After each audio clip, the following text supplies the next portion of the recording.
giving a permit to pollute for free. And the idea of the introduction of the CBAM is that those free allowances should be removed.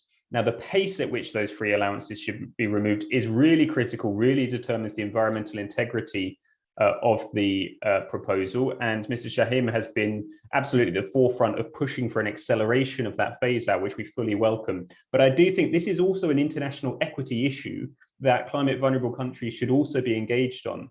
Because if the principle of CBDR means anything, common but differentiated responsibilities at the heart of the UN Climate Convention, it means that actors in rich, highly responsible countries should take the lead in the fight against climate change. And that means that we do need to see companies in markets like the European Union taking the lead in the fight against climate change. And that means we need to get rid of those free allowances. So that in itself is part, I think, of the equity challenge here. And it would be great to have voices from outside, from climate vulnerable countries, also pushing the European Union and pushing actors within the European Union to speed up the removal of those free allowances. That's an equity issue, and it's one that all of us who are fighting for this within the EU need that support from outside as well.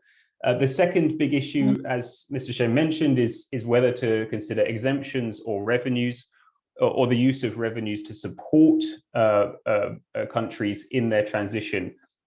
We take a similar view to the rapporteur on this. I think that the risk with using exemptions is that a signal is sent that says least developed country economies are not part of the race towards a net zero global economy.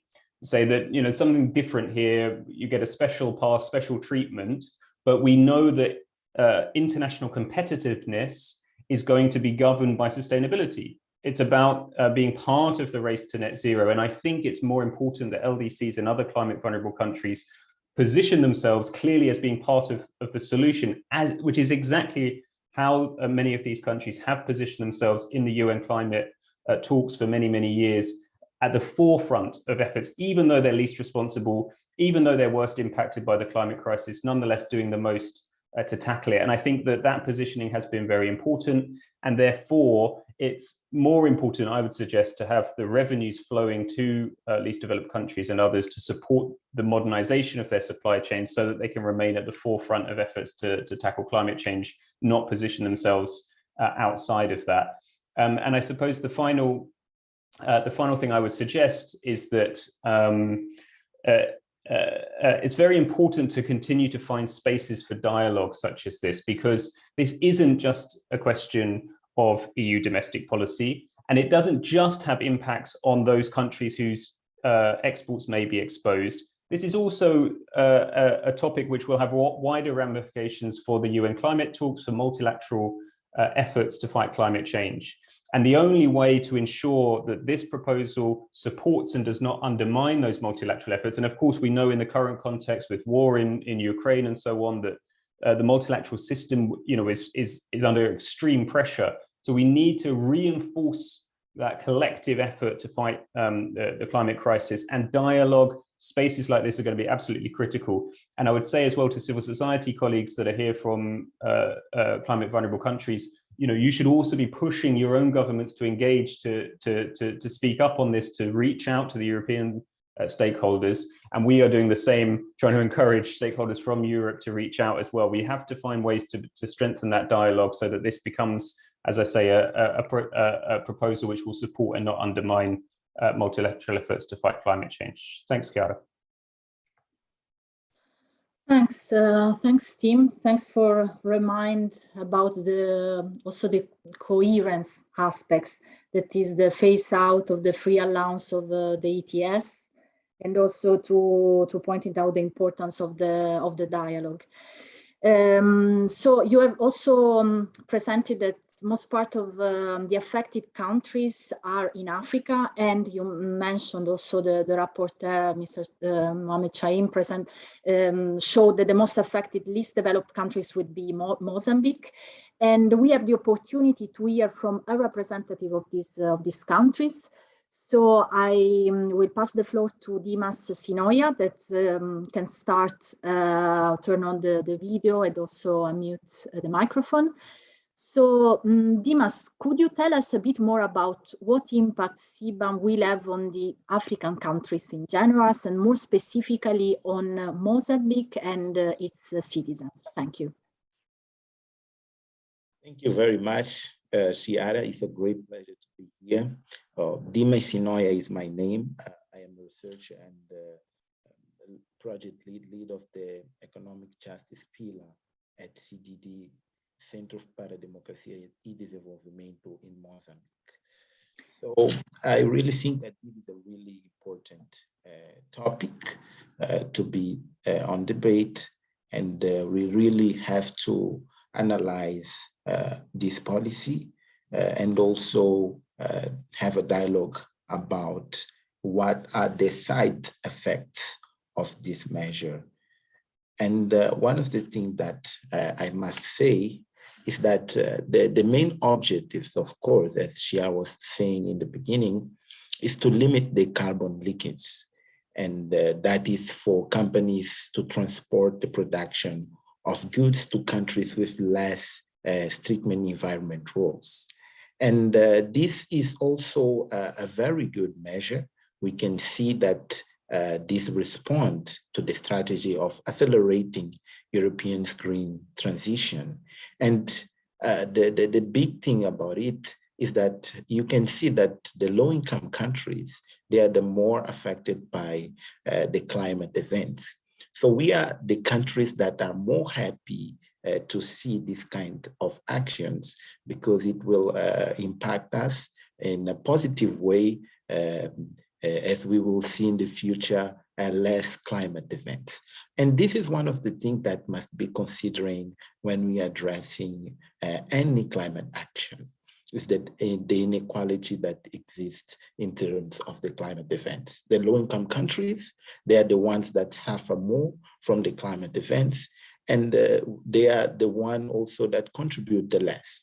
One important factor that you must see, if you analyze the data from the low-income countries until the developed countries, you can clearly see the data that there is a correlation. There is a correlation between the per capita GDP and the level of emission. So you clearly see that the countries tend to pollute more when they are in the period of development. So one of the things that we have to dialogue is how will low-income countries keep developing themselves in a different way, because we could see all the countries that now are developed, they had to pass through a period of emissions. And this is one of the things that I would like to say. If you see the data from the European Union, you will see that there is a total of 6 African countries that appear at least once. And that those are the ones that will be more affected by the CBAM. You see Egypt, you can see Mozambique, which by the way will be the main affected by this measure. And as I said, Mozambique, one of the things that will make these countries more vulnerable is the lack of the diversification of the economy. If you analyze the data of Mozambique, for example, in terms of exports, you can clearly see that there are 2 main categories that contribute to the export. And aluminium is one of them. Aluminium is one of the biggest source for exchange rate, for exchange currency in terms of in Mozambique. And it goes, for example, the data from 2020 is about $1 billion US. And this contributes a lot for the Mozambique revenues, and also for, as I was saying, to the balance of payments. So if one of the effects that the CBAM will have in African countries, and especially Mozambique, is that the less inflow of foreign exchange to the country, that will influence negative the position of the exchange rate. And it will create inflation pressures. As we could see here in Mozambique, for the examples from the past, is that the correlation between the pass-through from the exchange rate to the inflation is very high because the basic basket, they are composed by many import products. So this is one of the things that will affect the well-being of the most vulnerable families. Another thing is the direct impact that it will have on employment. As I was saying, this is one of the main sectors of the economy, and we can clearly see that may have a multiplier effect on the economy. It will affect, of course, the employment capacity of the sector. But not only that, as you could see, that those families will have less ability also to contribute to the economic activity, and that will generate less development for the country, and that will compromise the economic activity. And this is really, it comes in a very bad timing for Mozambique, as it's coming through a public deficit in the last 5 years. As you know, one of the things that you must consider, for example, for Mozambique, is that we are currently in a debt distress situation. So this debt distress situation is coming from 2015. And since there until now, there are several events that came to Mozambique, and that shows that the fiscal space is really weak now. That is not only for the COVID-19, but that is also for the climate events that contributed a lot to the fiscal pressure. One thing that I want to mention is, for example, the data from 2013 until 2021, that we scored the level of 46 climate shocks. And if you analyze the value of the contingency plan for taking action, the government contingency plan was about 1.3 billion meticals. And if you analyze, on the other hand, the damages of the climate events in this period, you will see that that goes to around 200 billion meticals. So the government now has about 1% of the capability to respond to the climate events. So this clearly shows that the fiscal impact that will have will weaken the ability to the country to respond to these climate shocks. And one thing that I must mention also is that in all these shocks that happened, these affect a lot Mozambique because the infrastructures are really weak. And you can see each storm, you can see clearly cases of roads that are distracted with these events and so on. So,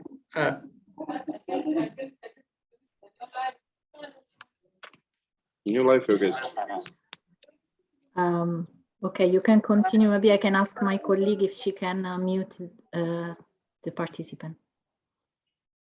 Yes, Dimas, you can finish your discussion. Yeah. Thank you. Just the last point, I was talking about the fiscal pressure that Mozambique is suffering now. And this is one of the things that we must address, especially because this will be the country that will be most affected by this measure.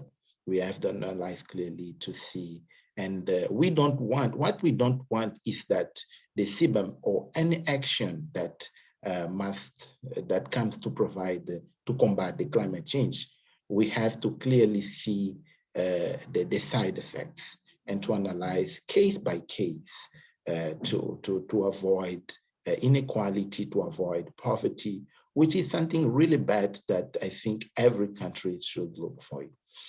I was analyzing some days ago the data for the financing of climate events. I saw that for Africa, for Southern Africa, it was about 1.7 trillion that was needed to combat climate events. And you clearly see that these countries, they don't have this capacity, and they, of course, will need help to combat the climate events. And I was also seeing the data that shows that the support that was committed, it was about 100 billion. And we are now seeing that this commitment is not happening. And for all the years, it's really below, it's about 50% of what was committed. And my opinion is that this target should be looked at, we should see this target as minimum. So 100 billion should be the minimum for each year, and not something that maybe one day we should reach. And thank you very much. I will hand from you. Thank you, Dimas. You introduced a bit also the topic of the next speaker, talking about the impact of climate change on Mozambique, and also the commitment, the international commitment on climate finance. So let's remain in the African continent, but let's look at a broader picture, that is the perspective of climate change. So I would like to ask to our third speaker, Parvin Ngala, what role does Africa and African people play in the climate change? How much does Africa suffer from it compared to how much actually it contributes to it? So I will ask Parvin Ngala to unmute herself and also to switch on the camera. Perfect.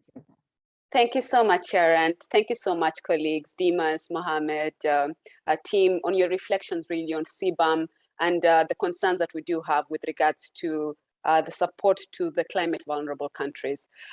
Chara, to your question, and I feel that I'd be reinforcing what Dimas has shared, that indeed the African continent in this case is the least contributor to the carbon emissions as a reference point.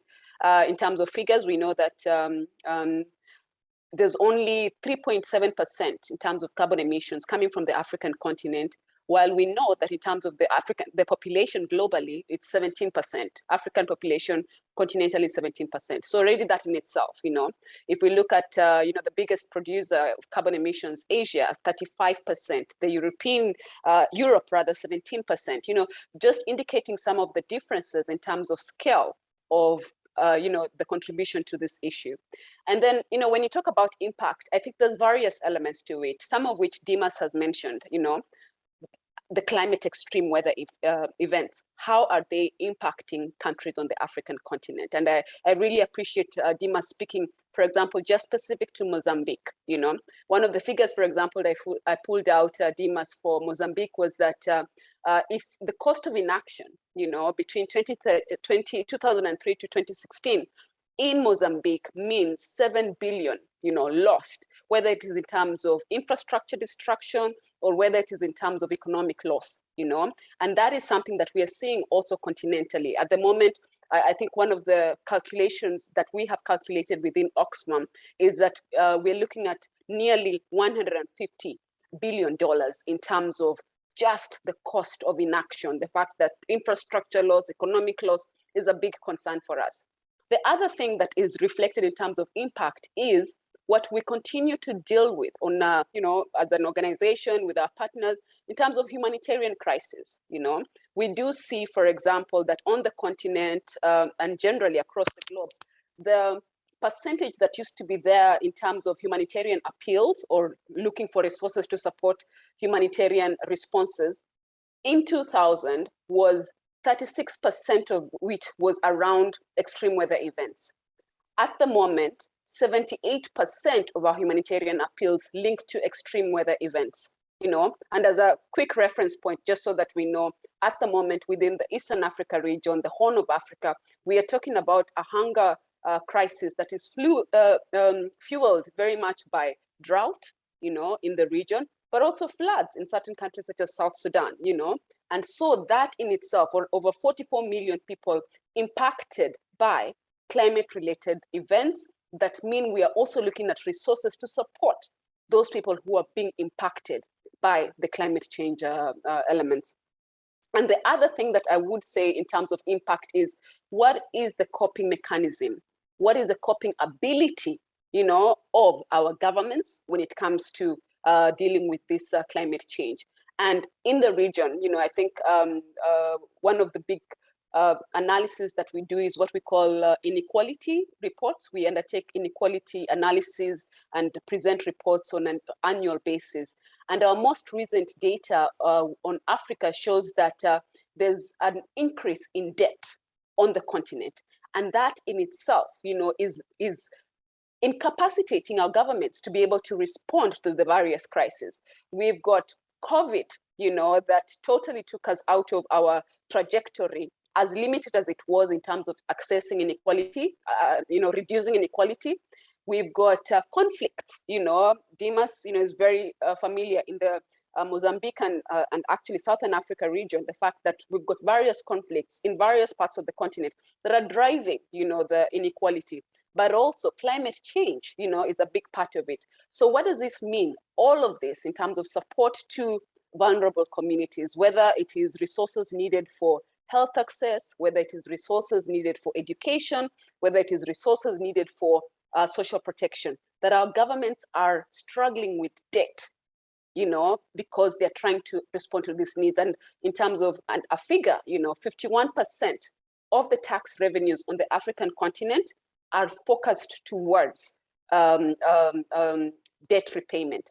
And so, which goes back to the point, and Mohammed, I really appreciated your intervention at the beginning around helping. And my sense actually is this is not about helping actually. This is about playing our role, playing the role that is critical, you know, to responding to the fact that the bearers of the brunt, you know, of this climate change are on these LDCs, you know. So my final thing, you know, and Dimas, again, thank you on the points around climate finance, you know.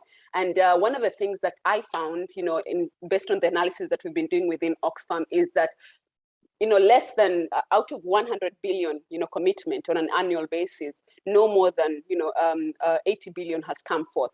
And on the African continent, if we span again, you know, the period of 2016 to 2019, only 20 billion of this has gone to the African continent. Only 20 billion. Please note, over the various years. And the other part of it is that 70% of this is presented to the African continent in the form of loans, not grants. So when you think about the cumulative element of it, you know, that we are expecting the African continent to pay, you know, for issues that, you know, in a sense are not generated mostly from us, is something that then we're appealing. And as we get into the discussion about really the CBAM, which I have to say is a great initiative in terms of curbing carbon leakage, but also supporting the green transition. But we do know that there are elements in terms of responsibility that we also want to advocate as we look at the support that comes from the European Parliament.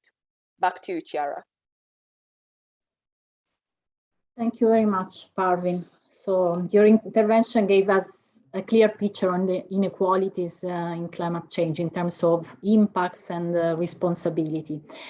Based on what we heard so far, I would like to ask to our speaker to share with us their recommendation to the EU institution. So for this second and last round of questions before the Q&A, I would invert the order of the speaker. I would maybe let Parvin and Dimas speak first, and then Mohammed Chahim just to answer to these inputs before he has to go. So to Parvin, we can start from you. What can EU decision makers do to make sure that poorer countries and citizens in those countries are not disproportionately affected by CBAM? You already mentioned some of these points, but maybe it would be useful to be a bit more precise. And quick questions also from the audience, if you can repeat the percentage of today climate-related humanitarian crisis. Thanks. Thank you, Chara.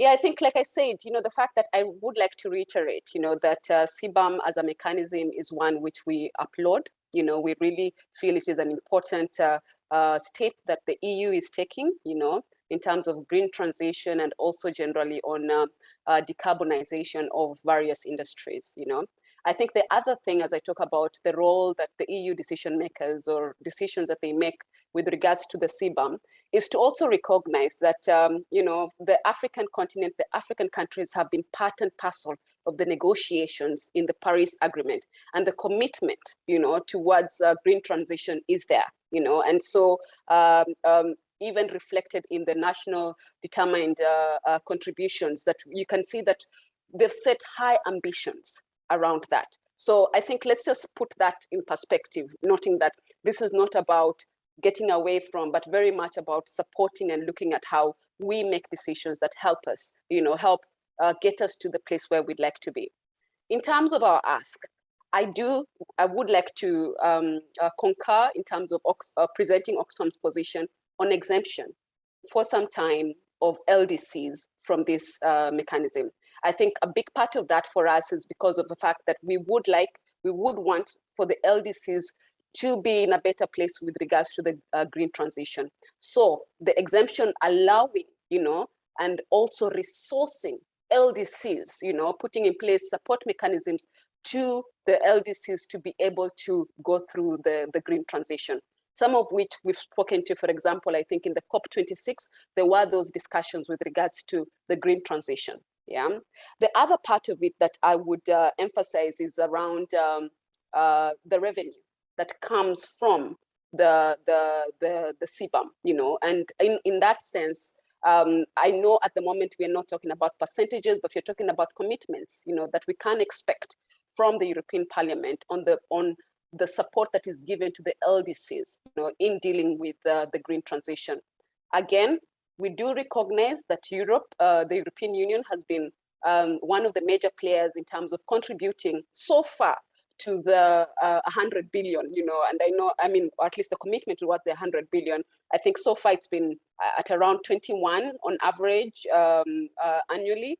But again, two key points. We've talked about the fact that this needs to be presented, in the form of grants and not loans, and a lot more is needed.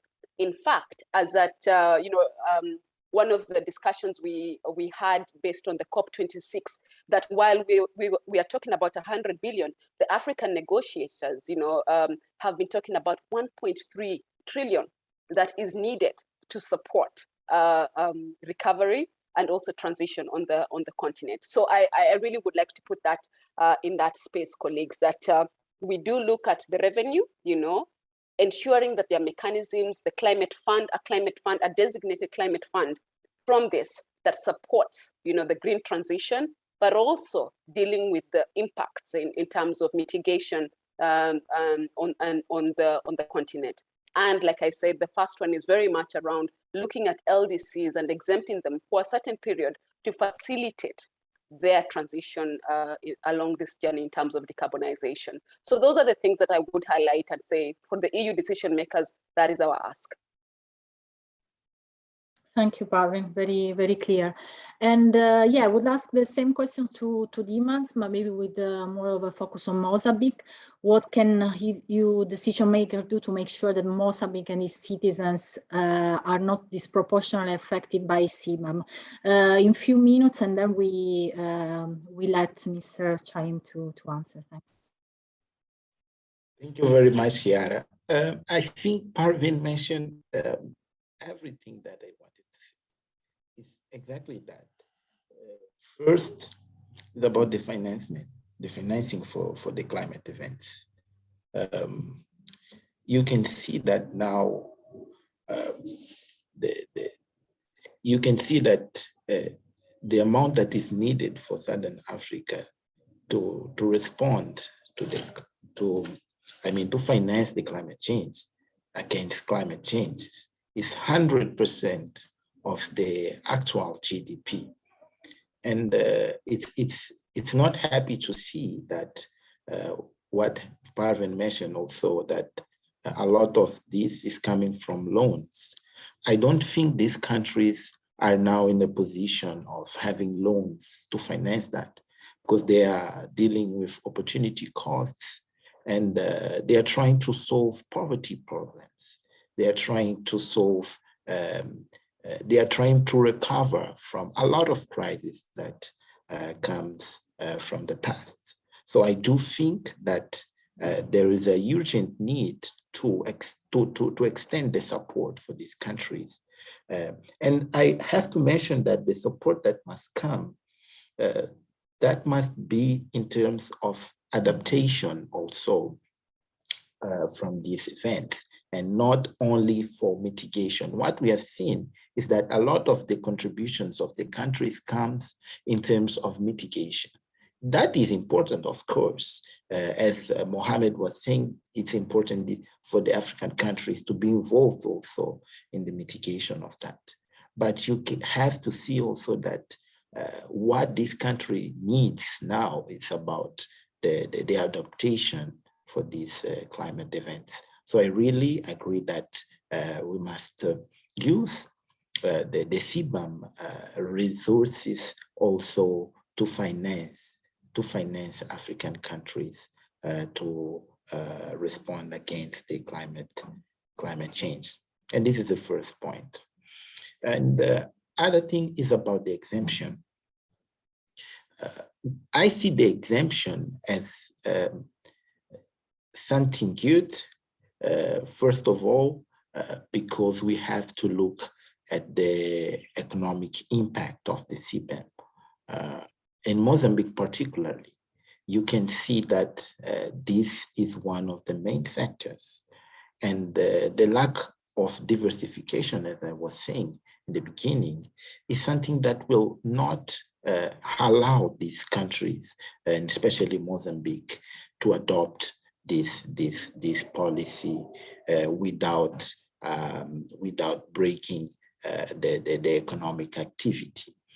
And I have to mention that Mozambique and other countries should be part of this exemption. And this exemption, I'm not saying that we are excluding them from the climate actions. It's not that. What I mean is that these countries, because of their lack of diversification and ability also to respond, they must take the steps they must take the action with small steps. And this exemption period could be partially to also in this time support them to take these actions in small steps. Thank you very much. Thank you, Dimas. So I will give now the floor again to Mohammed Chahim to react to the recommendation. So we heard about the need of exclusion or exemption period for these developing countries. That was an option included in the first resolution of the European Parliament on CBAM. We heard also about the need to increase the funds for climate finance to make sure that the resources are additional to existing aid, that they are made of grant and they go more to adaptation. We also heard from team the need for strong dialogue and also to speed up the phase out of free allowances of the ETS. So what do you think, Mr. Chahim, about this recommendation, where there is a possibility to include them? Yeah, so first of all, let me thank both Madam Ngala and Mr. Sinoia for the very strong contributions. I mean, it's not easy for me then to listen and for the exemption to have to say that there will not be a political majority for that. Also, that's not the right political signal that we want to send. That's basically the only point where we don't agree. All other points, I think we agree. We have to make sure that this doesn't disproportionately affect LDCs. We have to make sure that the commitments towards climate finance are there, and preferably in terms of grants. That I fully agree. I think this will be the main topic for the next climate conference in Egypt. Will we be able to show our responsibility? Also because basically we caused the vast amount of this problem was caused by industrialized countries. So we have to make sure that the negative effects that we usually can be seen in the global south, that we take our responsibility there. So I fully agree. And I think the parliament even is also quite strong when it comes to international climate finance. We hope that we can increase the 21 billion. I thought it was 23 billion, but we'll see what we can do to increase that share of the EU and the pledge of the EU towards international climate finance. Again, I think this will be a very important topic at the end of this year. We didn't finalize it last year. We were quite disappointing there. So I think if the COP27, 28, if it needs to be successful, I think this will be one of the major issues.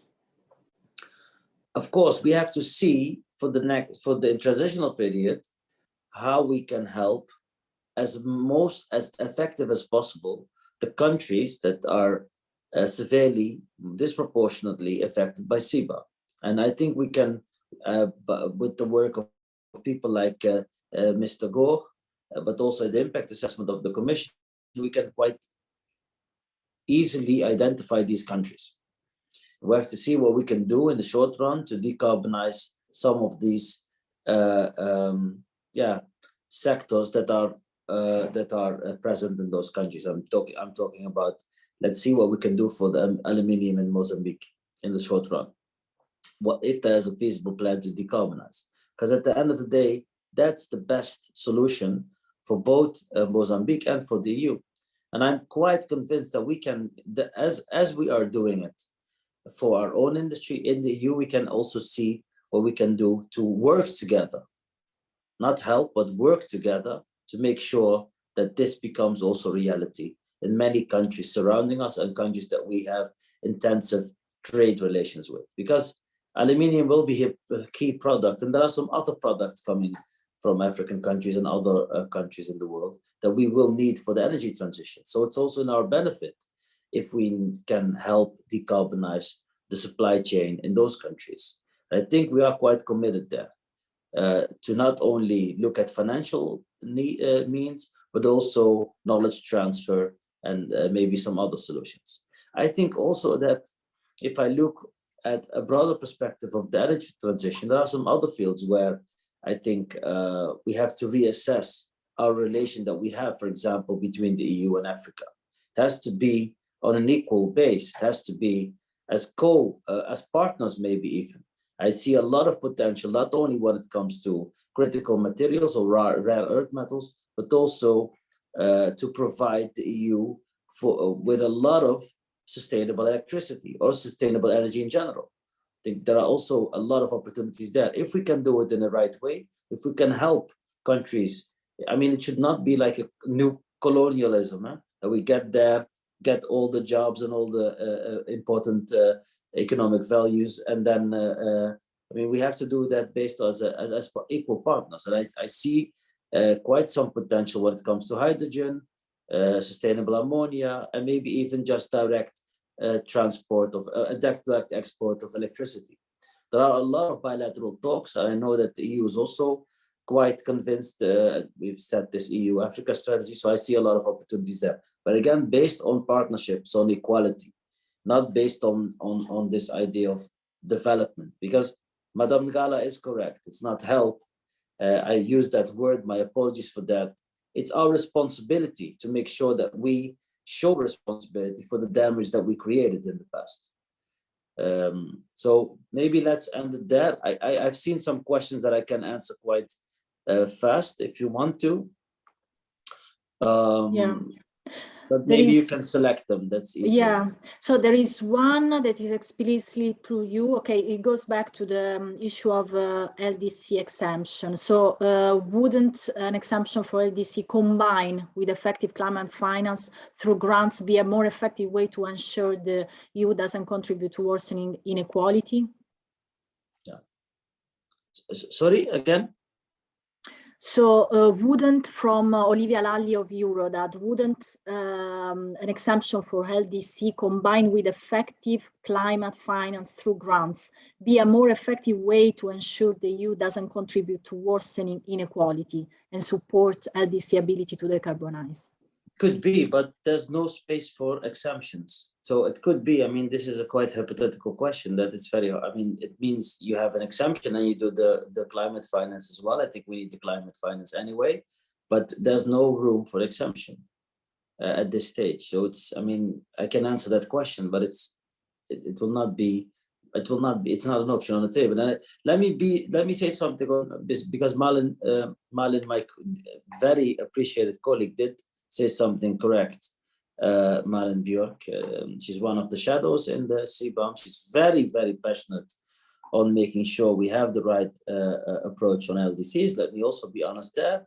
She's been pushing in all the right ways, and she is correct. It's quite technically described as we have it now. But this is what we have. If I look at the majorities that we need in the committee level, it's not perfect, but it is at least in an article mentioning and understanding and underlining the position of LDCs in climate finance. So I wanted to answer that before Malin had to leave. I see you now, Malin. I hope maybe you want to say something. I don't know, but I mean, this is where we stand. So you are correct in your comment. Okay, and so Parvin, one of the panelists, would like to know more why the exemption is not on the table. What are the reasons? Because I reminded that it was in a resolution of the European Parliament. So why now is not anymore in the table? So again, an exemption is politically the wrong signal, because that's basically you want to show a strong signal when it comes to the instrument that we have in place. I prefer to have a strong signal when it comes to the revenues, and but I mean, I am the rapporteur in the environmental committee, and there is I mean, not to go too technical, but the budget committee is quite strict on earmarking. I try to find like something that's in between. It's not perfect, but I think it sends the right political message. But very simple, there's no political majority to have an exemption. I mean, I tried, I checked, but there's no more political majority for that. Okay, maybe a last question before you leave on the issues of revenues. How can we be sure that the revenues are not diverted by other channels of development cooperation, and they are additional? So it's something that we need to make sure that happens in the setting of the budget. I mean, it's not that when we finalize this piece of legislation that we just ignore what will happen in the future, and we need people like from all political groups to assure that that's the case. I mean, this is the answer that I have for now, and I can assure you there are a lot of people in Parliament like Malin that will push whenever some of us maybe would forget about this. I can guarantee you that. So the intention is really to do this in collaboration and cooperation with LDCs, and we are very sensitive if they are hit disproportionately or affected disproportionately. Thanks. Maybe if Malin is still there, since you also invited her to speak, do you want to say something? She's the shadow rapporteur of the file in the European Parliament for the left.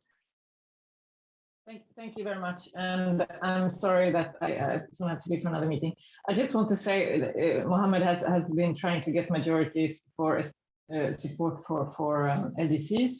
But I said, and I just want to say that I am worried because I think the wording now is not strong enough when it comes to protection of LDCs or the fact that the revenues will actually go back to LDCs. It's a compromise that you can have. I mean, it's no secret document, but it has both. And it's as what Mohammed said. The budget committee was very firm. We want it as own resources, and for me, when it's own resources, it can become anything. It can be military transport equipment by the times we are living in. And then it says in the second part of the compromise that that the money should be there should be money for LDCs for decarbonizing the manufacturing industries. So it says two things, and I'm worried that that's such a double position by the parliament will not deliver what was the intention from us, from the left when we put the amendments, and also from the rapporteur, Mohammed, when you put your first amendment. So I just want to flag that, and we will need to follow up this also with the negotiations with the member states, so that we have some member states that are extremely strong on how to make sure that LDCs are supported, because the position from the parliament, in my view, Mohammed, will be not as strong as and maybe to the audience. Yeah. So, you know, one thing, if I'm not sharp enough on this point, we have Malin at the table to remind us that we keep on pushing, not only for next week, but also in the weeks to come, in order to make CBAM not only from a climate perspective fair, but also when it comes to climate justice. Because we feel the responsibility, and hopefully we can deliver. Thank you, but I really have to leave. Thank you very much. Thanks for your availability, and also to Malin Bjork to jump in, and good luck for the work. And yeah, thanks. So we can continue our discussion. Please don't leave. I will give the floor to Tim, because he didn't have the possibility to do a second round. So you addressed, you listed some recommendations in your report. You mentioned some of them. So if you can maybe say a bit more about that, and how far do you think we are from them?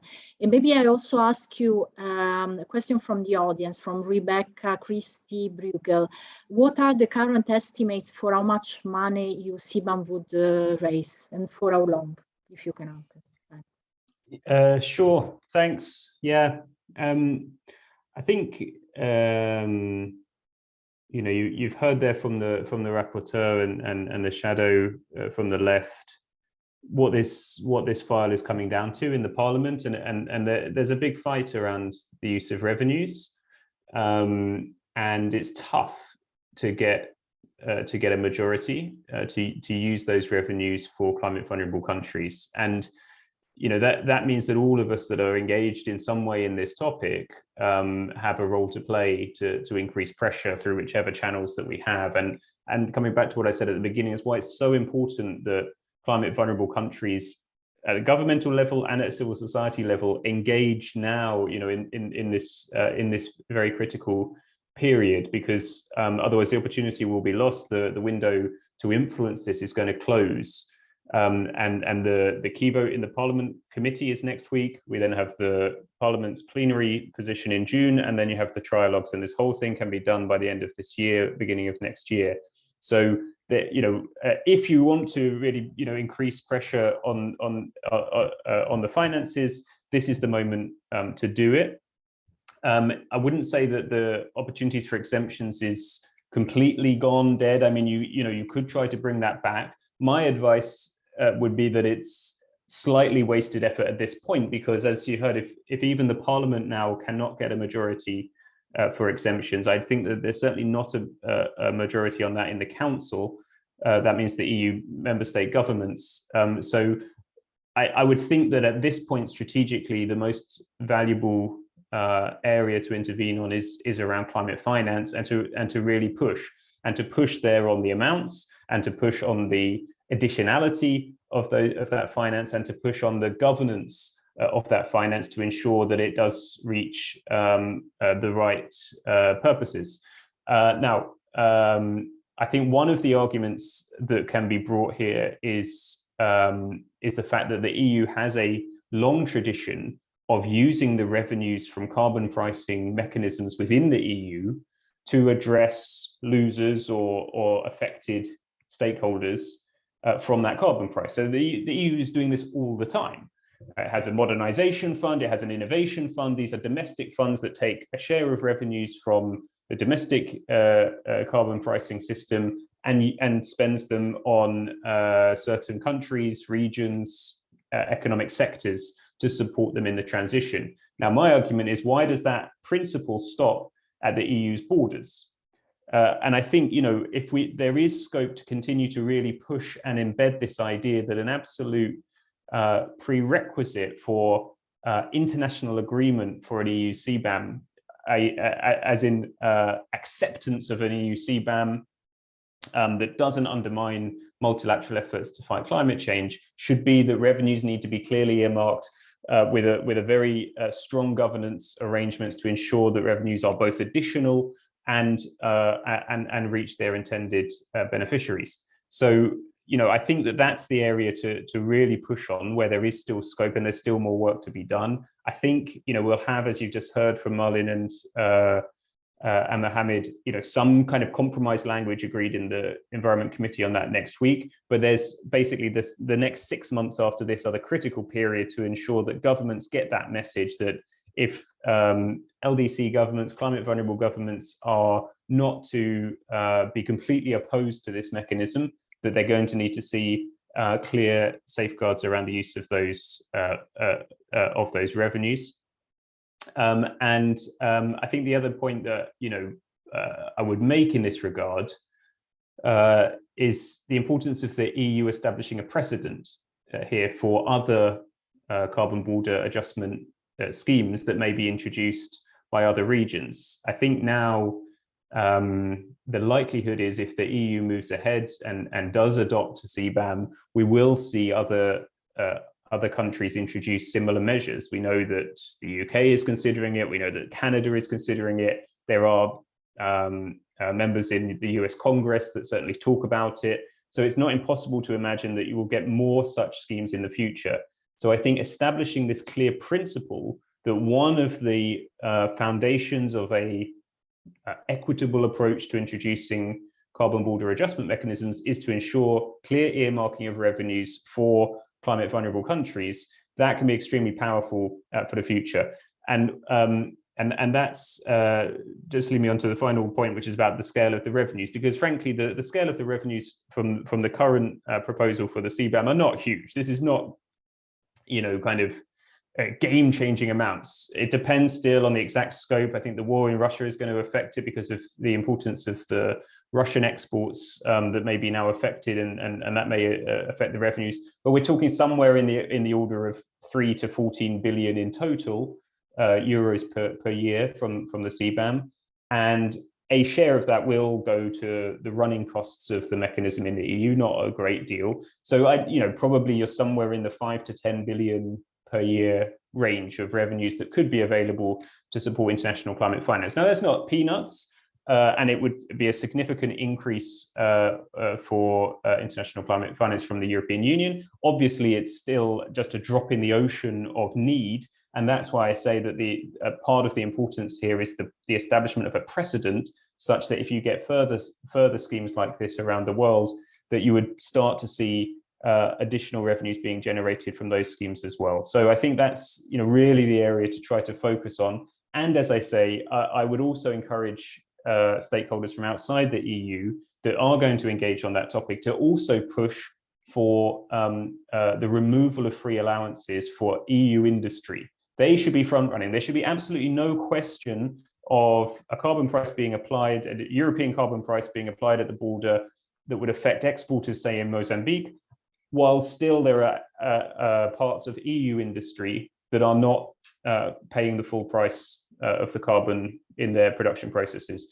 So, that I think I really encourage that to be part of your advocacy, part of what you're pushing on as well. It's got a clear equity dimension, and that is the fight that many of us are fighting here in the EU as well. And we would need external support also to say, okay, have your CBAM, but only if you're going to continue to lead the fight with your domestic emission reduction efforts and the requirements you put on your own companies, and ensure that the revenues are coming back to us with sufficient safeguards, sufficient governance arrangements, that these are new and additional over and above, and that you establish a precedent for similar schemes that may be introduced elsewhere. Then perhaps you have a package that that other countries could support. Thank you, Tim. Very, very clear. Maybe I see there is a question to Dimas and also a question from Dimas. So maybe Dimas, you can answer the question from Christian Haberly from WTI. How does Mozambique fulfill its commitments under the climate change agreement? And does its national determined contribution build in financial help linked to concrete transition steps? And then maybe you can address your question directly. I think it was for to Tim. Thanks. You can unmute yourself. Yes, thank you very much. So the first question from Christian, right? How does Mozambique fulfill its commitment under the climate change agreement? So this commitment, basically, the government of Mozambique had to have a new document about, this is about the national strategy for adaptation and mitigation of climate change. So the document is the one that guide the state for the period of 2013 to 2025. So basically there you can find what are the priorities that the government is taking to respond to this agreement. And one of the things is the use of renewable energy and so on, but you can find that on detail about in the document that I mentioned.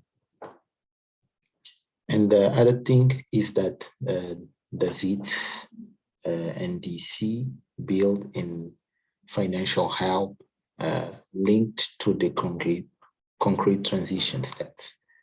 Well, I do think that can also be linked to the transition steps, and I think this is really connected to the first one, that for the transition we really need to have from the government this commitment to follow and to follow 100% the agreement that was raised. And I think we are taking these steps in terms of the renewable energies and so on. Thank you very much. And my question was about, I heard that there is no more space for having the exemption.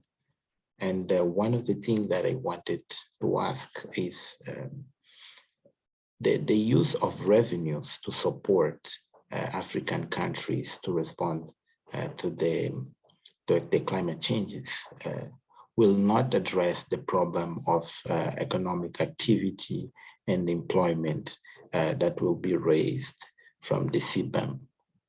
And I do think that if there is no space for exemption, we must have at least a concrete measure that tends to address this problem, which, by the way, is a big problem, as I was saying in the beginning, that many African countries are not really ready to take these measures. So I do think, and I wanted to hear what were the thing that was included to respond to the economic problems that will be raised by the CBAM. Thank you. Thanks, Dimas. So since the rapporteur left, Tim, do you want to address these questions in your opinion?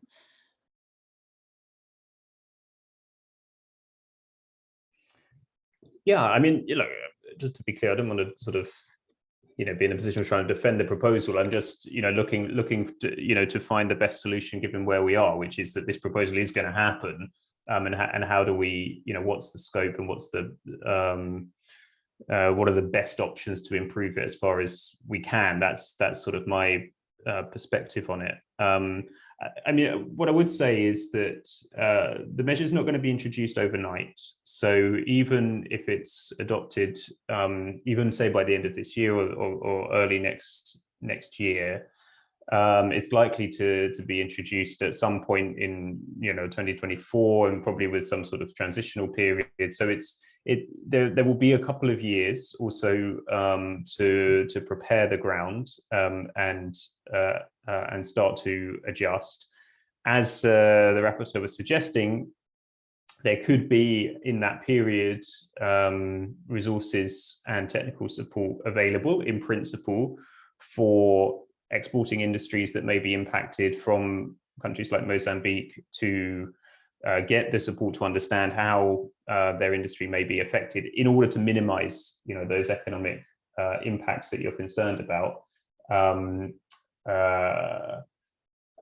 then ultimately, to accelerate the modernization of the production process to minimize them. I think, as I said at the beginning, the thing that strikes me is that it's unavoidable now for industry in LDCs to make this transition to lower carbon production processes. That is going to happen irrespective of the CBAM if they want to maintain international competitiveness. Either that's going to happen, or we're going to completely fail to address the climate crisis. So if we are serious about this transition to global net zero, then sooner or later LDC industry needs to be part of that transition. And frankly, I think the CBAM isn't going to be the key determinant of the competitiveness of industries from these countries, but it could be part of the solution. It could provide some revenue, some additional resources to support its modernization. And I think perhaps more importantly was the bigger picture that Mohammed Chahim was starting to suggest about broader partnerships between the EU and African countries in particular in this transition, and what are the multiple ways in which the two continents could work together in the economic transition. And that's where I think there's more scope for dialogue. And again, I think the CBAM is just one piece of that, and probably isn't the key determinant of the types of economic impacts that you're concerned about. But that's how it would seem to me. As I say, it's not my job to sort of defend the proposal. I mean, we actually, for what it's worth, IEP was talking about had alternatives to CBAM, which we much preferred, product standards within the EU market and so on. But the fact is that this thing has happened. This proposal is on the table. It is moving ahead. There is a clear majority in support of a version of a CBAM in the Parliament. There is now support, a provisional position, as Chiara mentioned at the beginning, in the council. So this thing is going to happen. The train has left the station. We now need to, I guess, lay the track in the direction that we want it to travel as fast as we can, and make the best of it. Thanks, Tim. I would like maybe to give the floor to Parvin. First of all, if there are any reaction on what you heard. There was a question to you specifically from the member of the parliament that left, Malin Bjork. What do you think about the compromise in the European Parliament on revenues? We have some problems with it, as it does not ensure that the revenues generated will actually go to least developed countries. So Parvin, if you want to intervene, the floor is yours. No, thanks a lot, Chara. And indeed, I think, it's very interesting perspective when you get into a discussion, hoping to be able to influence, you know, a decision, and then in the meeting you get to know, you know what, this is where we are. So definitely about our negotiation capabilities that we have to always be fully alive to and look at how we readjust in such situations. I think one of the things I appreciated from the rapporteur's feedback is, you know, picking up on this, on the commitment element, that whatever the case, you know, the climate vulnerable countries, the LDCs are on the agenda, you know, as part of the discussions, even as they took forward the CBAM sort of mechanism. The other thing for me is how we focus our energies, and Tim has spoken to this, you know, on one part, looking at the revenues for CBAM and trying to pin down, if I can call it that, an agreement around financing, climate finance, you know, an additional climate finance. And I think the rapporteur sort of took out from this meeting the fact that we were saying, you know, additional climate finance and very much around grants, you know, and in a sense, flexible resources rather than loans. You know, I think that for me is something that I'd say, yes, let's keep our attention on this. And with that also meaning the engagement around it. To your question, to be honest, you know, because there are various mechanisms. I think, you know, I have to look at it and say, yes, this meeting is still constituted in the space of the EU, the European Parliament decision on one mechanism. But as a continent, in terms of the region that I work with, I also see the importance then even of the EU, you know, in terms of challenging the broader space. We are having COP27 on the African continent this year, you know, and it's an opportunity to be able to say, look, you know, 3.7% of the carbon emissions, look at the level of impact, look at the level of needs, you know, the Africa climate negotiators have been talking about 1.3 trillion, you know, per year. How do we steer the conversations to be able to have tangibles from, you know, various, as it were, contributors, and accountability, you know, and I wish I could also add enforcement. I'm sure Tim, you'd agree, and Dimas, I would love for there to be an enforcement, but, you know, that we also look at urging the EU, in this case, the European Parliament, to be part of that narrative of pushing other peer, you know, nations around this issue. So those, for me, would be my interventions, that this is but one of the conversations. This is but one of the mechanisms. We clearly are nowhere near where we need to be in terms of climate finance to address the adaptation needs. You know, COP27 as an organization, Oxfam is going to this space talking about loss and damage. You know, how are we resourcing this? Because we are way on the trajectory of impact. So we also have to be looking at that beyond the mitigation elements. Thanks a lot, Chiara. Back to you. Thank you, Parvin. Maybe Dimas, do you want to share with us some last remarks? Yes, thank you very much. So I do think that one of the things that we should continue interacting on is also about the exemption. If there is no space for exemption, at least I think that there must be concrete measures to respond to the economic activity and the impact of this measure for low-income countries. Thank you very much. Thanks, Dimas. Tim, a last statement from your side, and then we can go to the closing remarks. Well, I mean, yeah, just thanks again for organizing. As I said, we need more spaces like this. We need to get civil society in climate vulnerable countries engaged, and we need their governments engaged as well. So, you know, this next 6 months is critical, and I hope we'll get more opportunities to do this, because, as I say, if we leave it too long, the doors get shut already. Now the door is shut on exemptions, but they're still open. There's still scope on revenues. Let's make sure that that door doesn't also shut before we've managed to secure some of the safeguards that will support vulnerable countries and communities in the fight against climate change. But thanks a lot for having me, and really interesting to hear. Thanks to all of the fellow panelists for their contributions. It's brilliant to hear from you.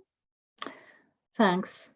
Yes, so I will close just summarizing what we are today. It was very interesting to know from people on the ground what the African continent is experiencing in terms of impacts of the COVID, of the climate change, the hunger crisis connected also to the increase of the food prices, the increase in debt. So it is really vital, important to take into account what would be the effect of CBAM of the most vulnerable countries. So we mentioned some of the recommendations that could limit the negative impact.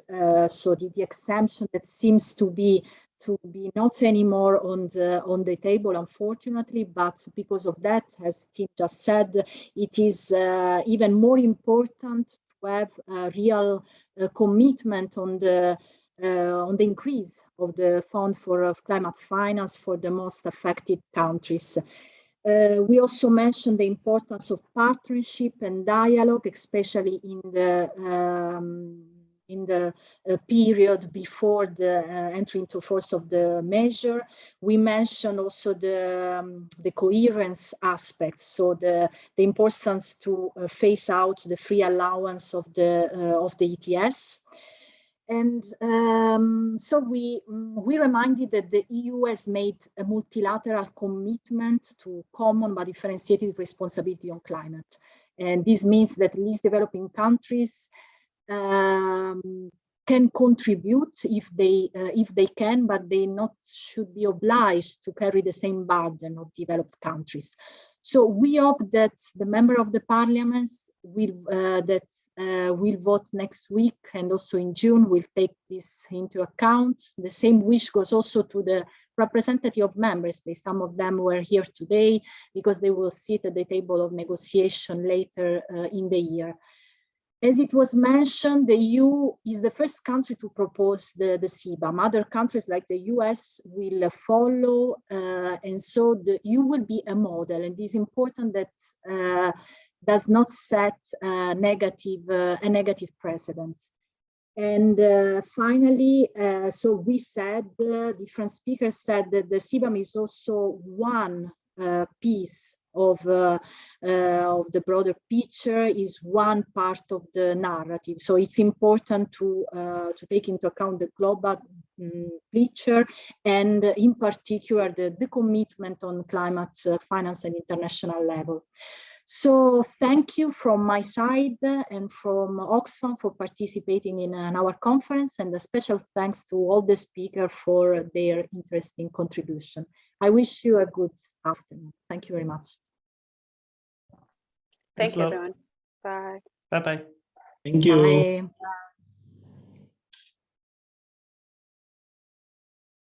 Bye. Bye-bye. Thank you.